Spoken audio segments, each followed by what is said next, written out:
सर्वच झालं तुमचं आता. माझे डोके फिरले. इतके दिवस मी गप्पा बसलो, पण आज मला माझ्या प्रश्नांची उत्तर हवी. सर, मी तुमच्या कंपनीसाठी 100% देतो, पण माझा पगार फक्त 50%. असं का?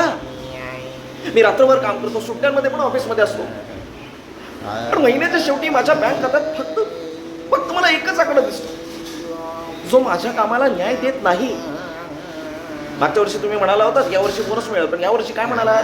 पुढच्या वर्षी नक्की. हे पुढचं वर्ष कधी येणार आहे सर? हा, नाही, माझं काम बघून तुम्हाला असं वाटतं का की मी हवा आणि पाण्यावर जगतो?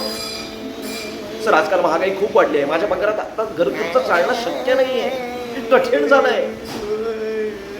नाही, तुम्ही माझ्या जागी येऊन बघा ना. तुमच्यासाठी आणि कंपनीसाठी खूप महत्त्वाचं आहे असं तुम्हीच म्हणता ना मला नेहमी.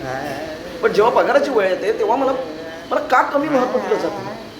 माझ्या सहकाऱ्यांपेक्षा माझं काम अधिक आहे, पण माझा पगार त्यांच्यापेक्षा कमी आहे सर. असं का?